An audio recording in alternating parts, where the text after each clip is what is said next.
হে দেয়ার everyone, আশা করি সবাই ভালো আছেন। আমিও ভালো আছি আলহামদুলিল্লাহ। রিসেন্টলি একটা মুভি দেখেছি, হরর মুভি। মুভিটার নাম হচ্ছে ওয়েপেন। তো মুভিটা রিভিউ করতে এসেছি। তার আগে আমি ছোট্ট একটা ইনফরমেশন সবাইকে জানিয়ে দিতে চাই। অলরেডি হয়তো অনেকেই জানেন, আমি তাও উপরে ক্যাপশনে লিখে দিয়েছি। তো যমুনা ফিউচার পার্কের ব্লকবাস্টারে আপনি যদি মুভি দেখতে চান, সেক্ষেত্রে 11:30 থেকে 4:30 পর্যন্ত হ্যাপি আওয়ার চলছে। হুইচ মিনস ওই টাইমের মধ্যে যে কোনো মুভি আপনি 200 টাকা অফে দেখতে পাবেন, এবং সাথে তো ফ্রি পপকর্ন আছেই। সো এটা হচ্ছে শুধুমাত্র 11:30 থেকে 4:30-র মধ্যেই এই হ্যাপি আওয়ারটা চলছে। তো ওয়েপেন হরর মুভিটা আসলে অন্যান্য সচরাচর হরর মুভি থেকে অনেক বেশি ডিফারেন্ট।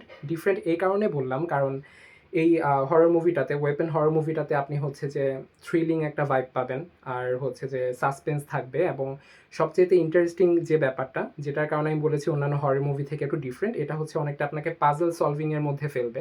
একটু মিস্ট্রি ক্রিয়েট করা হয়, আপনাকে ভাবাবে জিনিসটা যে আচ্ছা মানে এটা কি হলো, বা কে করলো, কে করছে জিনিসগুলো আছে, তখন আপনি ভাবতে থাকবেন যে জিনিসটা আসলে কি হলো।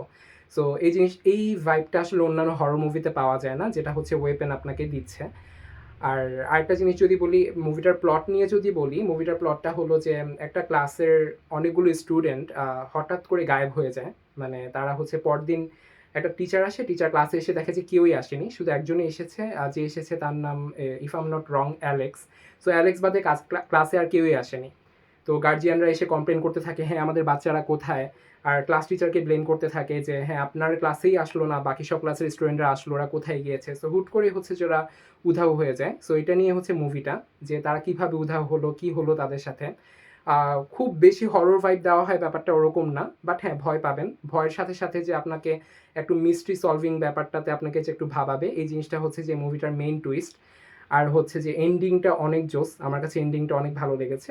সত্যি কথা বলতে যদি ব্যাড বাস নিয়ে কিছু বলি, এই মুভিতে প্রথম 15 থেকে 20 মিনিট আপনার কাছে একটু বোরিং লাগতে পারে। বোরিং এই কারণে লাগতে পারে, কারণ সেখানে একই ইনসিডেন্ট কয়েকটা পার্সপেক্টিভ থেকে দেখানো হয়েছে। মানে ধরেন একটা ইনসিডেন্টের যার রিলেটেড, প্রত্যেকের রিলেটেড পার্সনদের পার্সপেক্টিভ থেকে একই ইনসিডেন্ট বারবার দেখানো হয়েছে।